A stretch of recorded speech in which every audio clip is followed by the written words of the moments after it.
You're now listening to Sound Talent Media. Check out more shows at soundtalentmedia.com. Hey everybody, Chris DeMakes here. It's hard to believe, but Valentine's Day is just around the corner. Do you want to get ahead of the curve and get your significant other a unique and memorable gift? Well, I'd love to write you a short custom song and play it in a personalized video greeting. You supply the details about the person you love, and I'll do the rest. For example, if your name is Boris and your girlfriend's name is Gertrude, and Gertrude really likes cats and playing the drums, I could write you something like this. Gertrude, you are the cat's meow, and Boris tried so hard, but he can't tell you how he's felt about you since day one from the start. You are the steady beat within his kick drum heart, yeah, he will always be there. Your love is tighter than a snare. You are the steady beat within his kick drum heart, yeah, Boris hopes you know that he never wants to be apart. It doesn't just have to be for a love interest either. You can send a custom song Valentine greeting to a friend, to your parents, to your coworkers, or hell, even to yourself. Email me at chrisdemakes@gmail.com if you're interested. Video greeting reservations are limited, so time is of the essence. I need a remedy of diesel and dust, something I can taste with a fix I can trust. Another high, my potent lies, eating everything like a way in a busted time. Hey everybody. Today's guest is my awesome friend, Chuck Ragan, singer and guitarist for fellow Gainesville, Florida alumni, Hot Water Music. Chuck and I had a great time catching up, and he chose the song Remedy to discuss today. Chuck talked about how they discover songs instead of creating them, and that Remedy was a song idea based on a riff that they had kicking around for quite a while before they got inspired and it became an all-out song. We touched on their incredible recording experience with producer Brian McTurnan, and how he dealt with Chuck blowing out his voice during the recording session. Chuck got into some personal stories about rough times in his adolescence, which were what the lyrics to Remedy were based on. And I'm going to brag a little bit here. In December 2017, I was asked to fill in on second guitar for Hot Water Music at one show in Sao Paulo, Brazil. It wasn't an easy gig. I really had to do my homework, but my appreciation for them as people and their legacy as a band deepened even further. They are truly forever family. For all this and much more, stay tuned. Hey, have you heard? Chris DeMakes a podcast. Hey, have you heard? Chris DeMakes a podcast. Hey, have you heard? Chris DeMakes a podcast. Hey, have you heard? Chris DeMakes a podcast. I got to tell our listeners, Chuck's out in California, and when he agreed to do this, it's 8 a.m. here on the East Coast. It's 5 a.m. there. Chuck is a professional fisherman. He likes to get up early, which is awesome. And I would be happy to talk to you at any time. Awesome, man.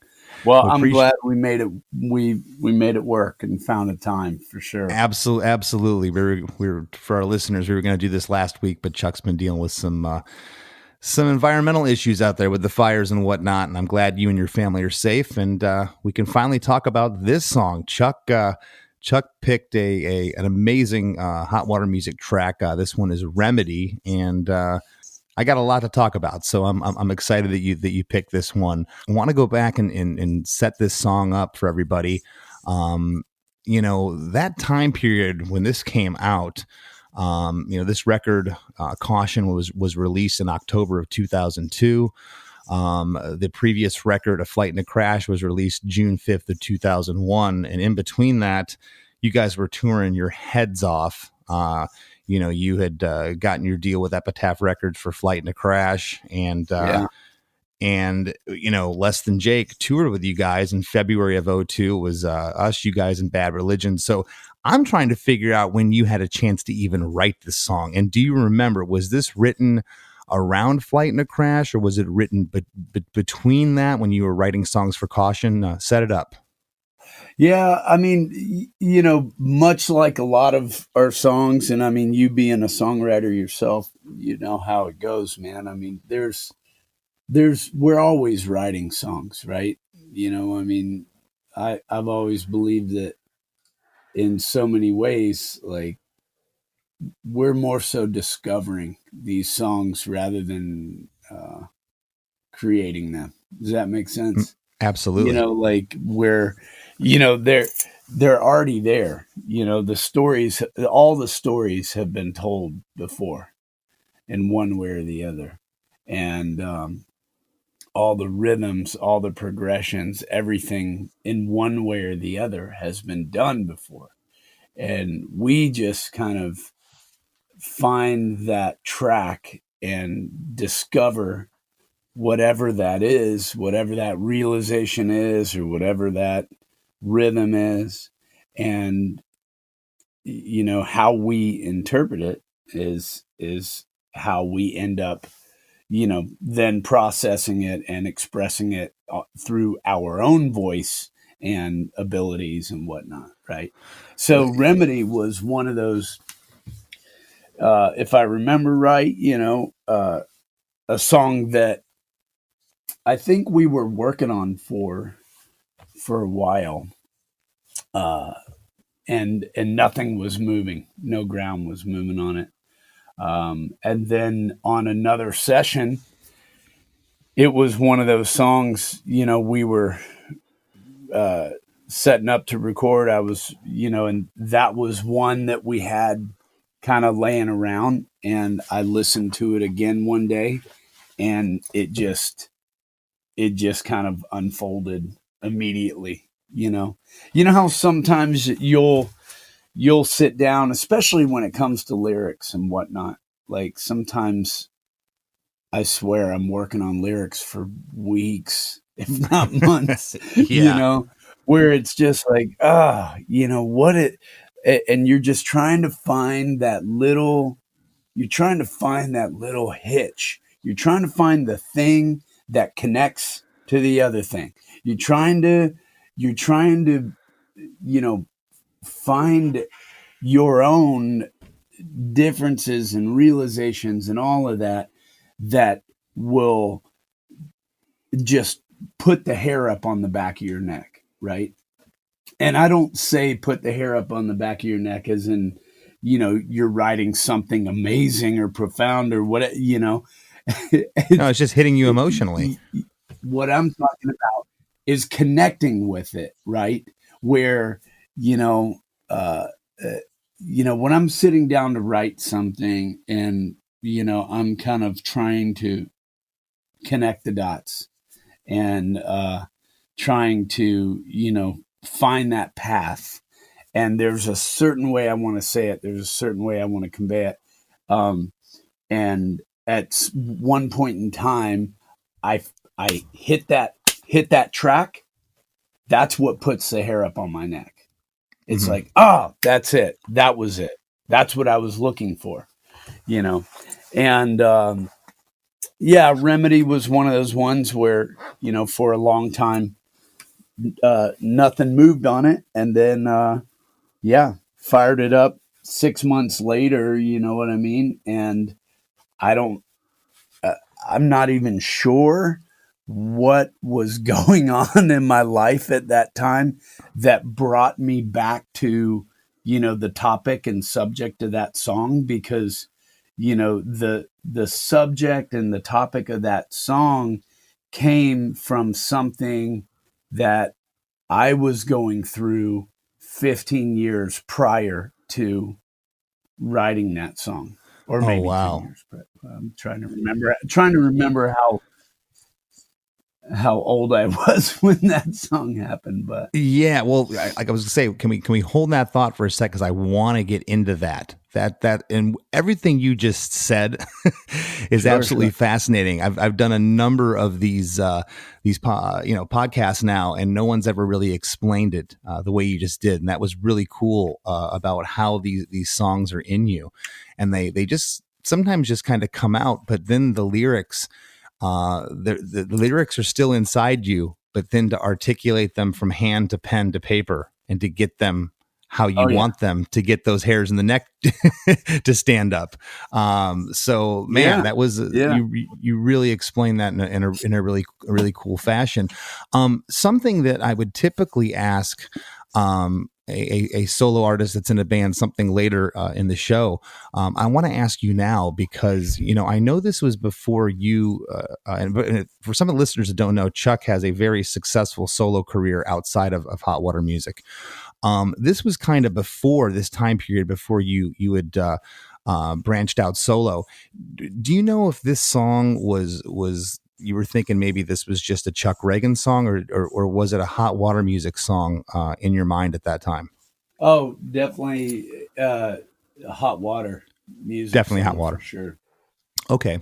And to this day, real quick, while we're on the subject, and we'll get back into Remedy, do you know when you pick up a guitar or when you write a song, what batch it's going to go into? Do you, or can they be interchanged? Could you be like, yeah, I could see this working on the next Hot Water record, or this is definitely a Chuck Ragan solo song?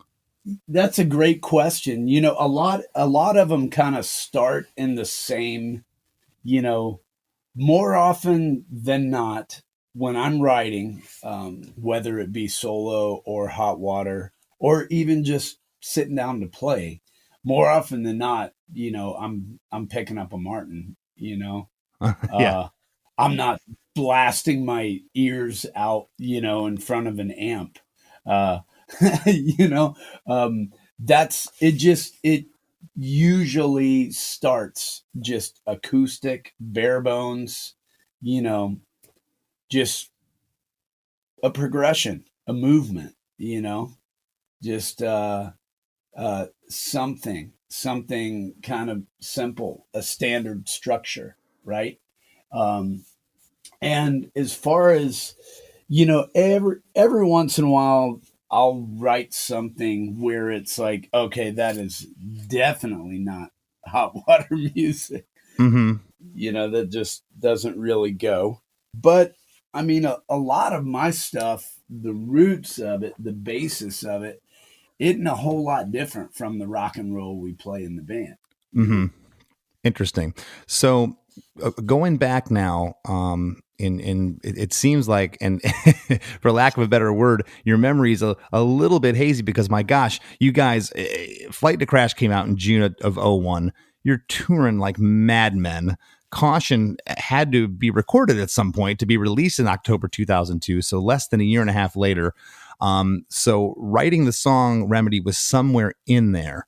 You're not exactly sure, which I don't know how you would be anyway, but the song you mentioned kind of went to the wayside. You revisited it. And do you remember how all of a sudden it came to life again?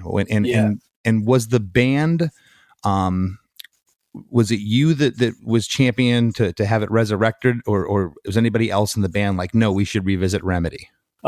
Man, honestly, that was, if I remember right, that was just one of Wallard's riffs.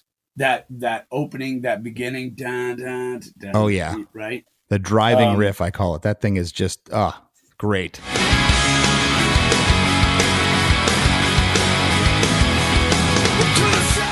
That was just a Wallard riff that, every once in a while it would come around, and like I said, it was around a lot longer before we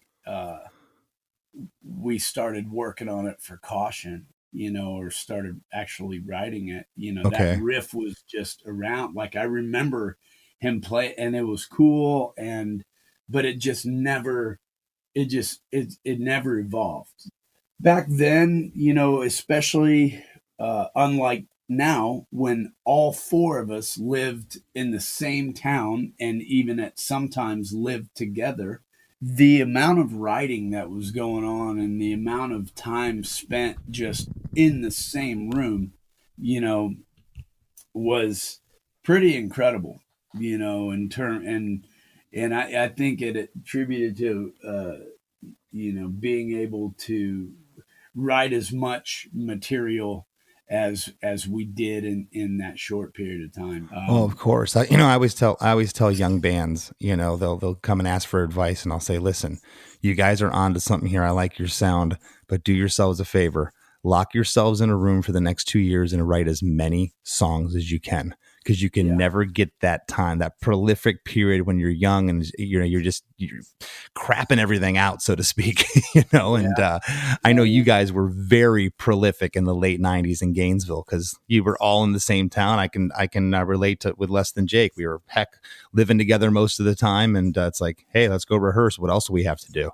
Yeah, we we were all, once we all had the talk and kind of made the sacrifice, so to speak, and said, yeah, let's do this, all in.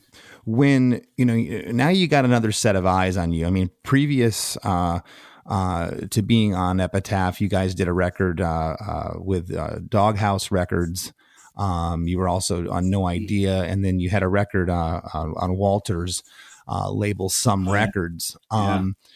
Now you got, I mean, for all intents and purposes, I mean, Epitaph was pretty much a major label at this point. I mean, they were, that was huge. It was huge. The print and press, print promotion press you guys got. I mean, I just remember the band being elevated. With that said, Brett Gurewitz, label head, how privy was Brett to Remedy? Do you remember? Did he?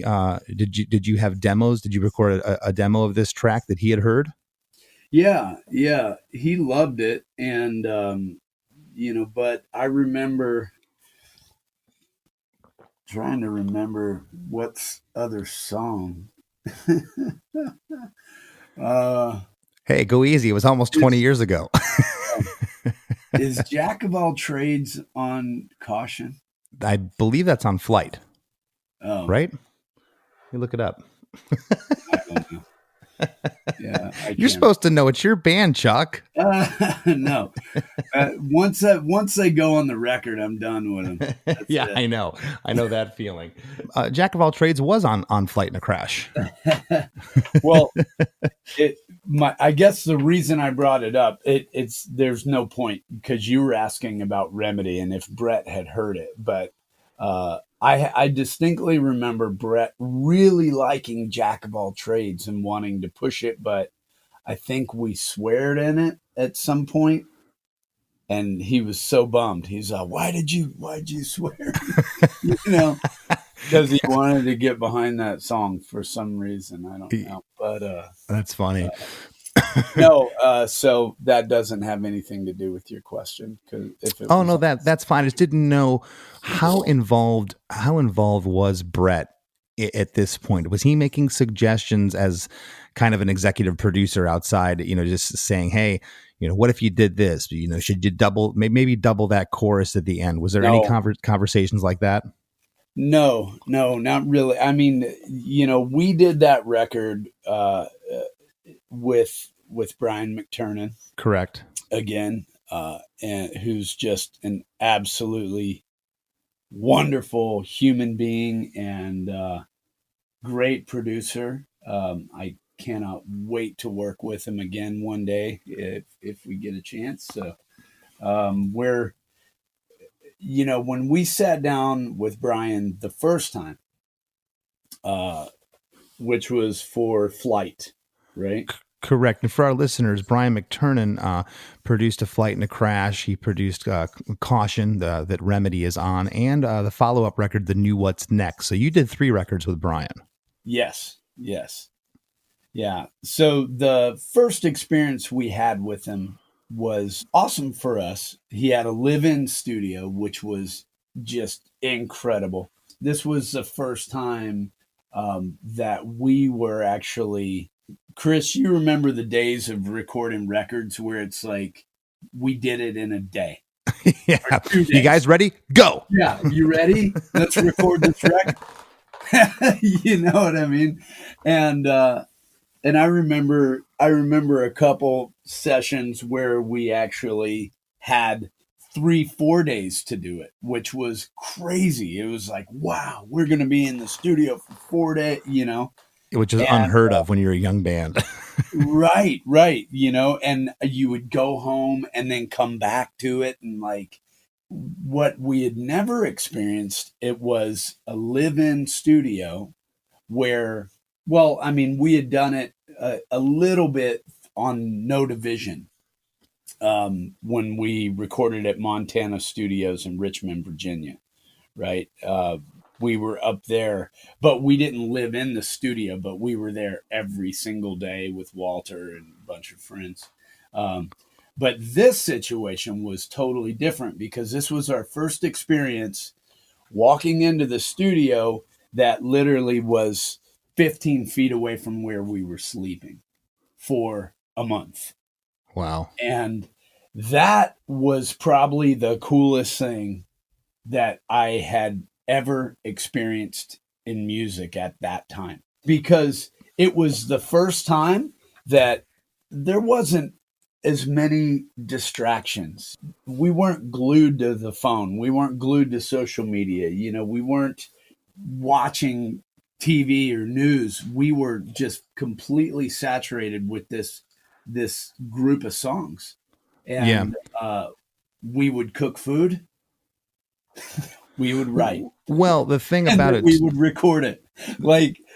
And it was amazing for a month, you know. well, the thing about it too, though, is even though you had the luxury of more time on your hands, there's still an immediacy to these records. This one, especially. I mean, here you are on Epitaph Records, and the record sounds great, but it's not glossy and overproduced. It sounds raw. It sounds kind of how you guys did at the time, you know, just brash and just loud and emotion. You know, the nothing was all lined up perfect vocally, you know, and I don't mean that as a slam. It was just that, you know, it's kind of, you guys were raw and it was captured, which I wanted to ask, and you had brought him up. I want to talk a little bit about Brian McTernan, because he was kind of like the first quote unquote producer, and he gets a production credit on these records. So I wanted to ask, what did Brian bring to the table? I mean, let's just, you know, keep it to Remedy. When you brought Remedy in, do you remember Brian suggesting we should double this chorus at the end, or maybe we need a bridge here, or this lyric could be better? Was he involved in that aspect? Absolutely. It's hard to kind of pinpoint specifically the parts in that particular song that he was.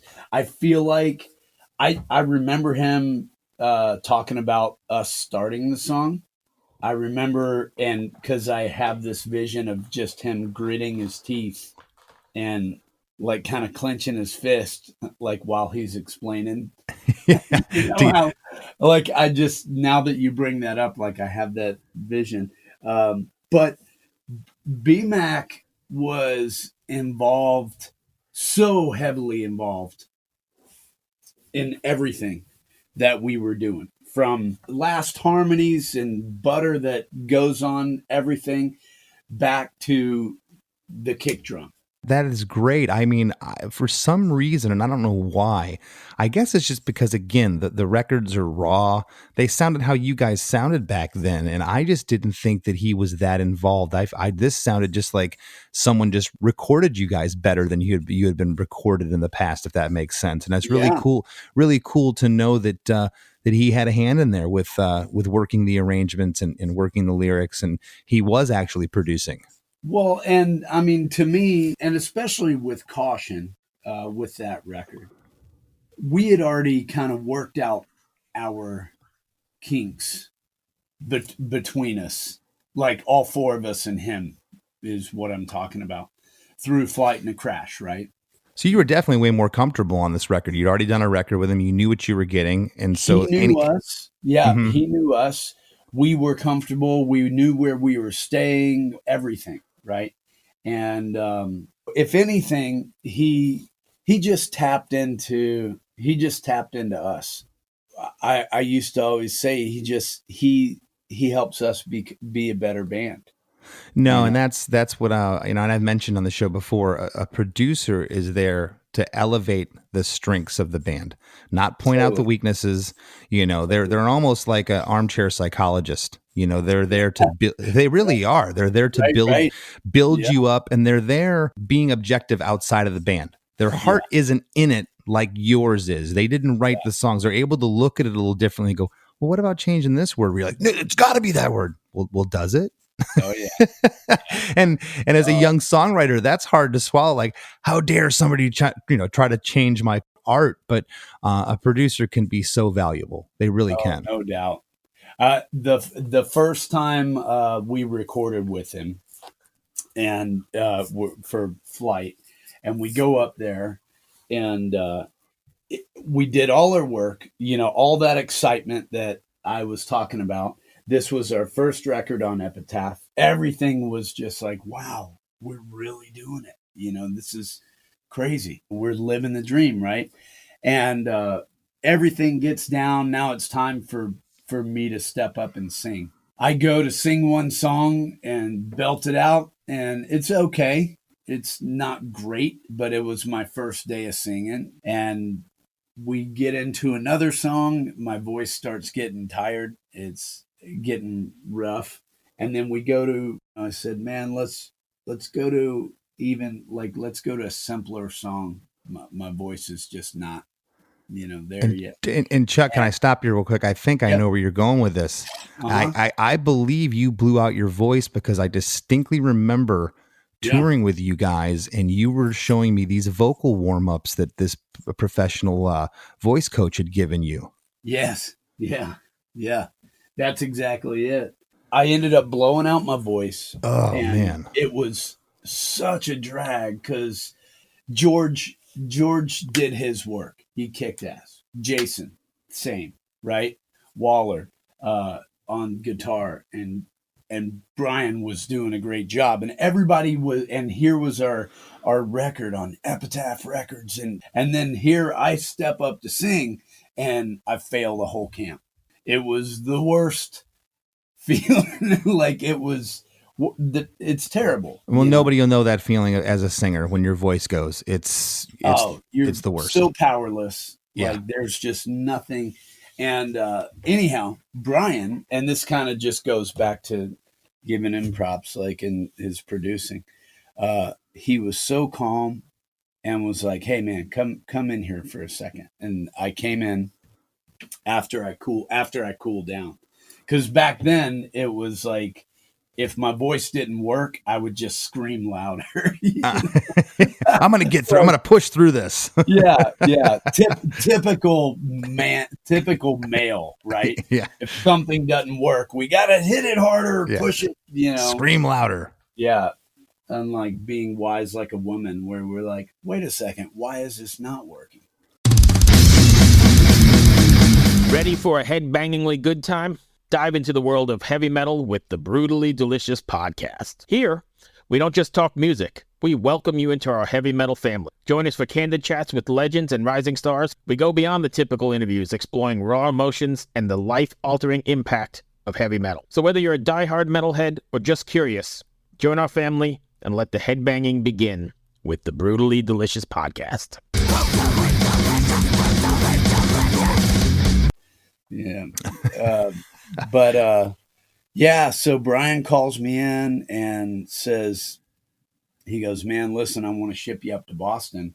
There is a vocal coach up there by the name of Mark Baxter, and you're going up there. So I jumped on a train and went up to Boston from Beltsville or DC or whatever. And yeah, I was up there for 3 days. I walked in his little house studio, Mark Baxter. Mark Baxter wrote a book. I don't know if you remember it, Chris. I don't know if I gave you a copy or we just talked about this. We just talked about him. Yeah, I don't believe you gave me a book, but So he wrote a book called The Rock and Roll Singer's Survival Manual. Yes. Those 3 days ended up changing the way that I approached singing, the way that I approached live shows, studio sessions, like 3 days time.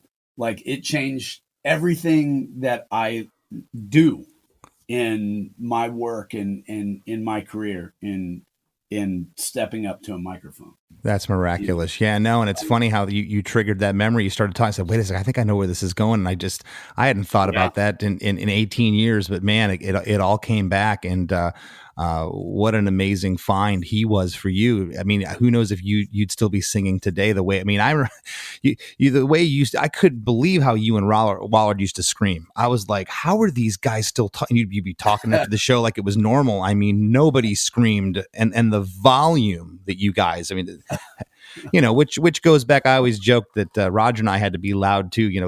Think of the places we were playing in the shitty PAs. So we had to sing over the band. Real quick here, I want to get in to the lyrics of Remedy, and I want to get into the inspiration that you touched on a bit ago, because I know you were going somewhere with that. And for our listeners, just want to touch on something real quick. Hot Water Music, known these guys. They're a Gainesville, Florida band, as is Less Than Jake. Known them forever. And in December of 2017, I had taken off for breakfast. Less Than Jake was playing a show in New Jersey, and I get a phone call from George from Hot Water. And I answered the phone, and basically he told me that Chris Wallard, the other guitarist besides Chuck and Hot Water, was taking a break to focus on his health, and they needed someone to fill in for a show in of all places, Sao Paulo, Brazil. And I was like, okay. When? And he said, this is in about 3.5 weeks from now. I'm like, okay, how many songs? We need you to learn 19 songs. Okay. Yes. Of course, I was familiar with a lot of the Hot Water hits, I call them, but there was other ones that. But long story short, I just want to touch on this real quick. It was amazing. I never realized the intricacies of Chris's guitar parts. This guy doesn't play the same thing twice in a song. It was the most challenging thing. Less Than Jake, I've just been playing chords and little riffs all these years. And it was so challenging and at the same time satisfying. And what an amazing thing that you and him have going with the guitar parts in Hot Water. It was just so cool to actually break it down and analyze it and be a part of that. And oh man, you did such an awesome job, and that I didn't envy you. Yeah, no, it was I was rehearsing. That's a lot to ask of anybody.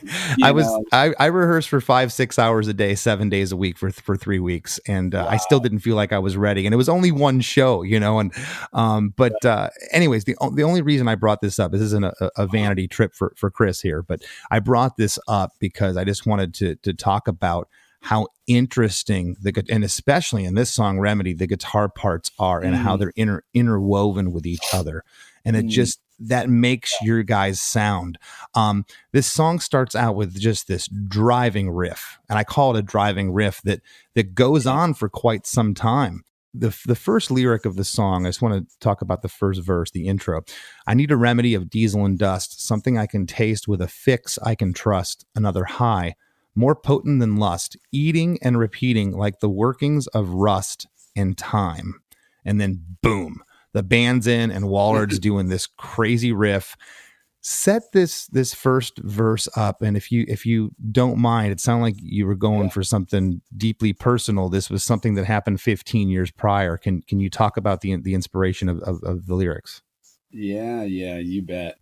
I mean, to me, so often I have no idea what I'm about to write about. I have no idea what it is most of the time. There's some times where, something comes to me where I got to get that off my chest. Mm-hmm.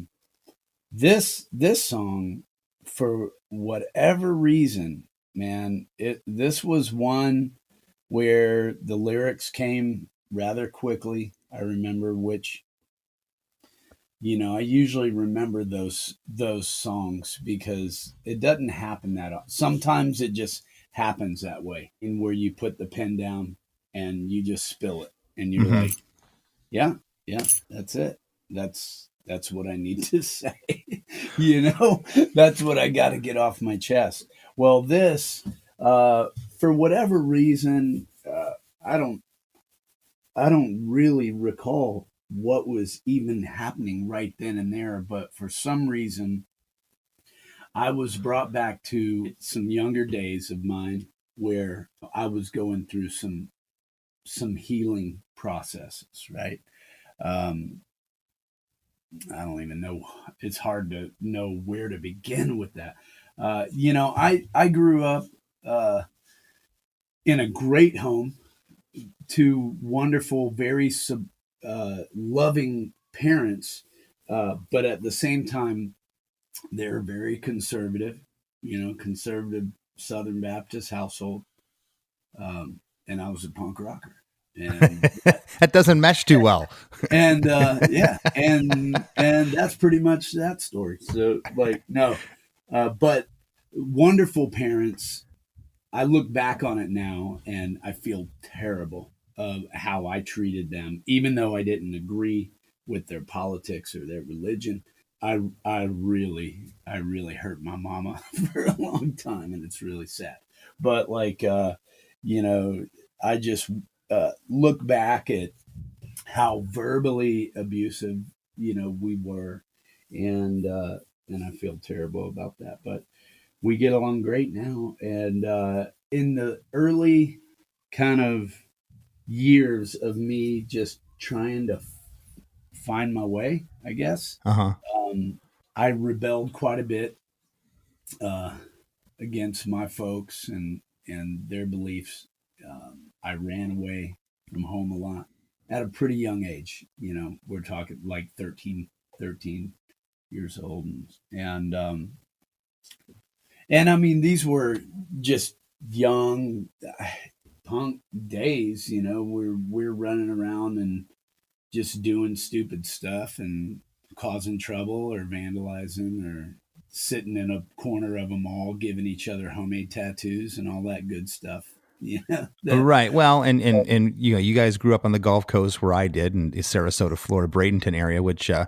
There wasn't much to do in the 80s, and No, yeah. you kept yourself busy with, and especially getting into punk rock. But so No doubt. all of a sudden, these feelings of your past, they just bubble to the surface, and now all of a sudden you're writing this song. At what point did it click, and you're like, okay, I'm writing about the damage that I did in my past to my parents? Well, that wasn't necessarily what it was about. Okay. I guess I was dragging on. Anyhow, my parents, put me away a couple different times in terms of treatment centers. As a young kid, I was running away a lot. To be honest, I was extremely, I was real suicidal, really angry, really hateful. Wasn't really sure who I hated. I think I just hated myself. Which is so crazy, because you're like one of the most loving, caring persons I know, and I mean that with all my heart, man. It's really almost heartbreaking to hear you say that. I really didn't know that was part of your past. I thought you were just another suburban knucklehead like myself that got into punk rock, and I would have never known that you went through those emotions. I went through some treatment centers where they were kind of your typical charter hospital type places, where they, stuff a messed up kid in for 30 days and then go, oh, he's all better now. And usually either the money or something runs out, and then they turn you loose, and they don't do any help other than make you realize that, you're never going to go back to one of those fucking places again, Right. But I went through a couple of those, and it was at a time where, I'd never really got into drugs. I probably would have if they were there, Mm-hmm. I would have had no problem if doing them if they were there. I look back on it, I'm thankful that that was one thing that missed. I mean, I drank and, smoked some pot or whatever, but hard drugs weren't around. So that wasn't the problem. It was just straight like anger. I just wanted to just burn the whole damn world down. Yeah. And anger, adolescence, and Bradenton. Yeah. That'll do it for you. So anyhow, they ended up they put me in a long-term treatment program that was called the Life program. And the word life standing for life is for everyone, right? And this was kind of a long-term treatment program for kids like me, suicidal kids, angry kids, drug addicts, sex addicts, you name it. When I went in, there was about 180 kids in it. Pretty balanced, male and female, but like they always kept the males and females, like kept boys and girls totally separated, right? The ages were anywhere from 12 to 18 or whatever. Some people came from hospitals. Some people were Baker acted in, older kids were. Some came from juvie. Some came from, some were runaways, you name it. Where I came from, there was always this rumor about this place, right? That they lock you up and brainwash you. We knew of a few people who had been brainwashed. Last time we see them, they have a mohawk and they're, whatever, driving their crazy car and then they disappear, right? And then you show up with a crew cut 6 months later. 6 months later with a Bible and a backpack, and won't even look at you, won't even talk to you. We were like, what the fuck? We're best friends, man. Like, yeah, we were like best friends. Like, I would have died for you, and you can't look at me. I ended up being one of those kids, and like in all of those kids' defense, this program was a type of place where the whole goal was they would take these broken kids and they would literally strip them of everything that they knew or learned their entire life, right? And get the kids to rebuild their life and get back on track, which makes sense. But, when I look back on it now, the way it was done and some of the methods and the way some people were just belittled and disrespected and or forced into changing what was very harsh. Yeah, well, I mean, it sounds like they're there to strip away all those dark layers, and, exactly. Yeah, for sure. And it's funny that and thank you for sharing that. That's deeply personal stuff. Looking back now into the lyrics, I mean, even whether you think that wasn't directly related, and that's what's great about songwriting. It's so subjective. You can take whatever away from it. But man, I'm reading these now, and I mean, just look at the first chorus. I must live to know that healing takes some time. Yeah. So, and then you get down here and it's, I must live to know that time alone is always healing as long as there's bleeding. No regrets or falling fits. I'll strip the gauze and bleed it. There's no worry. It's only simple therapy. Yes. Yeah. I mean, those are cool lyrics. When I went into that program, I had a bunch of homemade tattoos, right?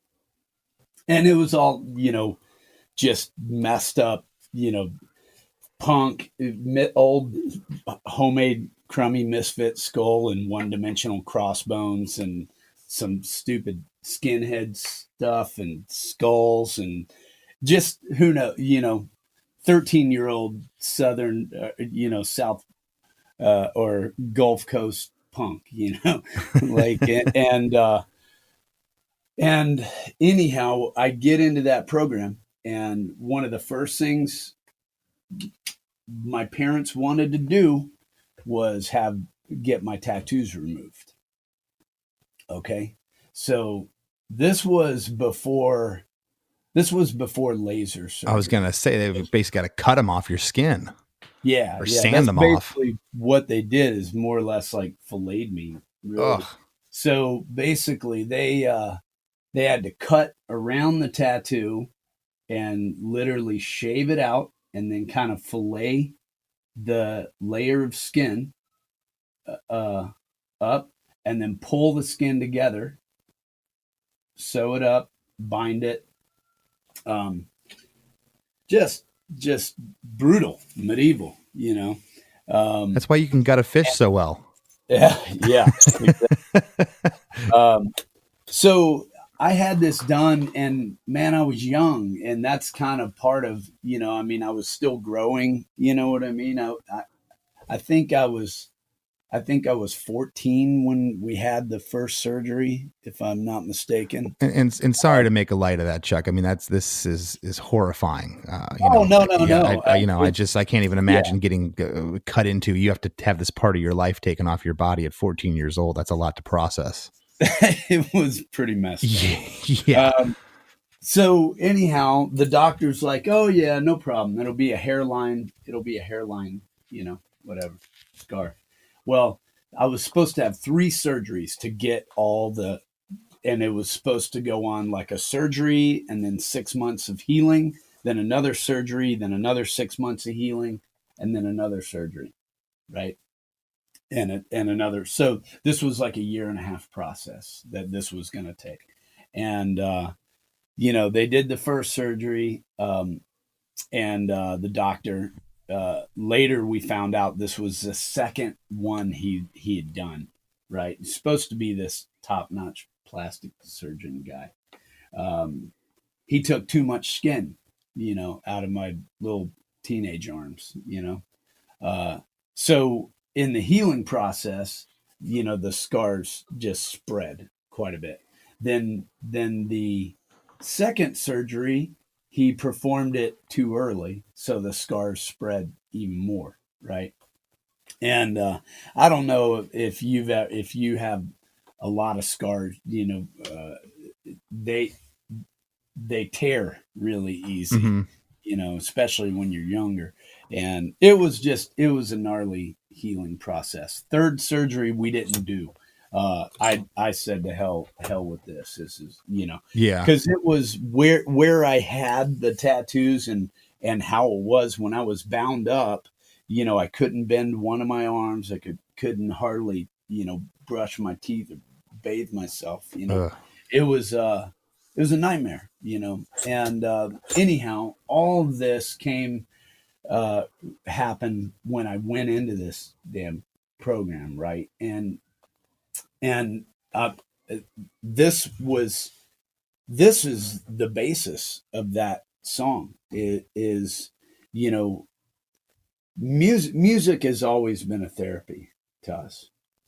It's always been a way for us to hack life, to heal, to express that angst or that anger, or figure out exactly what it is that is hanging us up, and how to, see it from a different perspective to then overcome it and become a stronger person, become a better friend, become a better human being, and, we, in that program, we were required to keep a journal.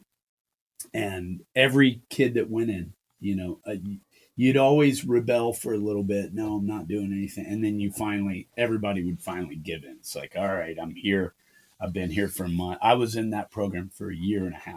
Wow. And I was actually there for 3 years, but it took me 1.5 years in the program. And then I actually ended up staying there as a staff member and working as more or less a counselor. Wow. With all the screwed up kids that came in that were just like me, Yeah. And, but when you go in, you're required to keep a journal, and they called them MIs, which stood for a moral inventory. Mm-hmm. I always thought that was cool. Sounds like a band. Right. I hated them at first because it was a requirement. It's like you had to do it. And but really, it was like lyric writing, really, because that's 100%. Yeah, I'm telling you, this in so many ways, like this defines so much of how I thought, believed, worked, and, just survive for the That's rest fascinating. of life. Well, Chuck, I want to touch on one last thing here. So, going back now, when the track came out, it was the first track on the record. Do you remember playing it for the first time? And I mean, I know now it's a fan favorite. I mean, seeing you guys play the song live, and then of course taking the stage with you in Sao Paulo. When we ripped into this thing, the place went berserk, went bananas. You remember the first time you played it and what that reaction was like? And did you play it before Caution was released? Do you remember? That's a good question. Yeah, probably. Pre-YouTube days, you always played your stuff before the record came out. Right. Because I also noticed that the song was featured on the Tony Hawk's Underground soundtrack, which, that is just, we had a song on there for Less Than Jake, and I can't tell you how much mileage we got out of that. So certainly being on Epitaph, being on the Tony Hawk, the song, it had a good push. Oh yeah. It was immediate for us. Like, it was one of those tunes that we always wanted to play first. Did you know when you were tracking the record, at what point you're in there with Brian and you're listening back to pretty much stuff's getting, everything's there. The drums are there, the bass is there, the vocals are getting put on, backing vocals. Did this song bubble to the top? Did you guys look around the room and go, wow, there's something awesome happening here? Or was it just another song on the record? Yeah, for sure. But I mean, we felt like that on every single, on all those songs, Mm-hmm. Yeah. There's always, to me, you're on the right track if you're equally as pumped, on each tune. Yeah. Right? Well, that's, that's awesome. And sometimes it's kind of hard to see and understand, the difference or what's special about this one, or that, when you're in the vortex, as we called it, Well, yeah. And I always say when I've had that said to me before, what you just said, and it's so true. They're all our children, so to speak, the songs, and, right. and how they elevate from just being our songs is how they hit the fans. And right. the fans dictate how special the song truly becomes. And this is definitely a special song on the Hot Water Music arsenal. So listen, we're gonna wrap up here. I just want to thank you for taking the time to discuss this song and be on the show. And I'd like you to leave our listeners with anything Chuck, Ragan, or Hot Water Music related that you'd like to talk about or promote. Well, I'm really happy to say that we're actually writing right now a new record. Nice. And I am pretty thrilled. I'm not going to talk too much about it just yet, because I don't know what we are supposed to, all I know is I'm really excited. Well, that excites me. And the last two records you did, Exister and Light It Up, are two of my favorites in your catalog. So I can't wait to hear what you guys come up with. Thanks, man. Thanks. It's pretty exciting. It's pretty exciting. So right now, that's it. I started writing another record myself, and I was just about to head to Ryan Williams' place right before all this COVID crap, and everything just came to a grinding halt. Yeah. And then I haven't been working on those songs. Everything got put on the back burner.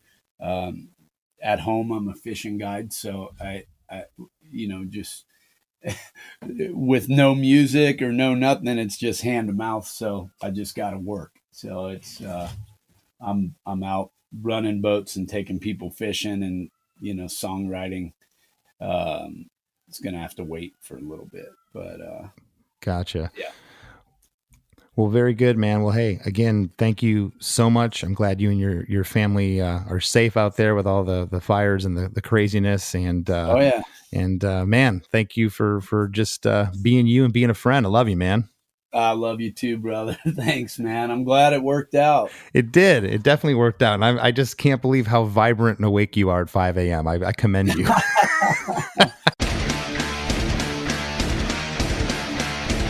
Hey there, I am Johnny Christ from Avenged Sevenfold, and I've got a podcast called Drinks with Johnny you're going to want to check out. I sit down with a bunch of different people from all different walks of life, from professional wrestlers to actors, comedians, fighters, musicians, everything in between. I'm just looking to make some friends and have a good time doing it. So if that sounds like something you're into, go check out Drinks with Johnny, streaming everywhere now. As we near the end of the show, here's a band you might not know. Welcome to this week's Band You Might Not Know. If you'd like your band to be considered for Chris DeMakes a Podcast, all you have to do is submit your song and bio to bandyoumightnotknow@gmail.com. This week's featured artist is Jimmy Mowry, a singer-songwriter from Myrtle Beach, South Carolina, where he averages 200-plus shows a year in the region. Jimmy has the prestigious title of being a top 24 contestant on season 16 of NBC's The Voice in 2019. Here's a snippet of his song, Ghost of You. Hope I make you proud while I'm filling out your shoes. I walk with the ghost of you. It's messed up, but it's what gets me through. Tell me you're here, tell me you're there, tell me you feel the too. Hey. I walk with the ghost of you. It's messed up, but it's what gets me through. Tell me. The Wrap with Chris and Chris. Well, once again, man, that was a really great episode. A lot of people have been asking for Chuck, and after listening to that episode, I know why. Oh, yeah, man. And it's crazy, the history that I have with those guys. Not that anybody knows or cares, maybe, but I was at the first ever Hot Water music rehearsal in 1994. I had a sociology class with Jason Black, their bass player, and I was wearing a Doughboys shirt. I think he was wearing a Sam I Am shirt. And we're like, dude. And you like that band? Yeah, you like that band? And formed a fast friendship. And it was, I don't know, it was maybe a week or two later. He's like, my band's practicing. You want to come check us out? So I was at the very first rehearsal. And knowing these guys now for 25 plus years, I never knew what a troubled childhood Chuck had till the episode. Again, we had a guest that really went deep with us, Chris. Yeah, absolutely. He didn't hold back in his story, and I think that there are definitely people out there that can relate to that and also relate to the aspect of music being like this saving grace and more specifically punk rock being that. I think that's really cool, and everyone can relate to it in one way or another, maybe not to the extent that Chuck experienced, but everybody in one way or another, if you have a deep rooted passion for music or punk rock specifically, there is something about what Chuck says that you can relate to. Yeah, it was wild, because I've heard Chuck speak of his parents over the years, on the road with them, just, hanging out in Gainesville when we'd run into each other, and you never would have had any inkling that he had, was a troubled teen, and he had to go to essentially a rehab center for teens, and everything he explained, it was really, really interesting, and what you said, just the fact that punk rock, as Chuck admitted, pretty much saved his life. Yeah, the part about the tattoos, man, that was rough. Like, I haven't felt for someone the way I felt for him on this podcast when he was talking about that. That was pretty intense and disturbing, but it's awesome to know that he rose above all that bad stuff and is a successful, awesome songwriter and beloved by people. Yeah, and a successful fisherman as well. Yeah, which is amazing. Chuck is a fishing guide out in Northern California, and he does really well at that too. So he's multifaceted, Mr. Ragan is, and I just love his everything about him. His energy, his character. Can't say enough about it, and just the fact that again, Chris, we had a guest that went that deep and shared stuff that's just, I don't know. It's like we have a knack for pulling some deep, dark stuff out of people. Yeah, for sure, man. Hey, and speaking of fishing, That might be my worst. That might be my worst segue ever. But speaking of fishing, hey, we're fishing for donations for this month's fundraiser at ChrisDeMakesADifference.com. If you want to tell them about it, Chris. I would love to pull everyone in the boat with me right now. Yeah. Ba-dump bump. Yeah. This week's fundraiser is the Jason R. Flood Memorial. They began as a way for the youth in their community to communicate with one another and know that they are not alone. Their goal is to raise awareness of suicide prevention and to feel comfortable to speak up and reach out when warning signs are recognized. They are constructing education and peer support groups to offer guidance for a variety of mental health issues, particularly with the tween and teen age groups. So this is an amazing cause this month. Please head over to ChrisDeMakesADifference.com to donate. Whatever you could give would be greatly appreciated. Yeah, and speaking of giving, man, you know what we have coming up? I can't believe it's coming up already, but Valentine's Day, which, say what you will about Valentine's Day. I know it's a holiday created by Hallmark to sell greeting cards, and it's a holiday that makes single people feel really bad a lot of times. Like, there's a lot of things about Valentine's Day that suck. And one of those things that sucks is if you are in a relationship, you have to think like, oh, I gotta do I have to do something or get something for my significant other? And what is that? Is it chocolate? Is it a teddy bear? Is it freaking jewelry? Do I have to spend $1,000 on jewelry? I mean, hopefully you're with somebody that doesn't care about jewelry. But, a really cool thing that you can do that you're offering, Chris, is a personalized song video greeting. And I think that is a very cool, unique, tasteful gift to get someone that they can enjoy for a lifetime. That's right. If you'd like a custom video Valentine's greeting from me, hit me up at chrisdemakes@gmail.com and I'll give you all the details. I'd like to write you or that special someone a custom video greeting. And like Chris said, it's the gift that will last a lifetime. So please hit me up and I would love to write you one. Yeah, it's a gift that certainly keeps on giving, man. For sure. You can enjoy that forever. And once again, thanks to this week's guest, Chuck Ragan, for being on the show, and we'll see you next week. Ready for a head-bangingly good time? Dive into the world of heavy metal with the Brutally Delicious podcast. Here, we don't just talk music. We welcome you into our heavy metal family. Join us for candid chats with legends and rising stars. We go beyond the typical interviews, exploring raw emotions and the life-altering impact of heavy metal. So whether you're a diehard metalhead or just curious, join our family and let the headbanging begin with the Brutally Delicious podcast.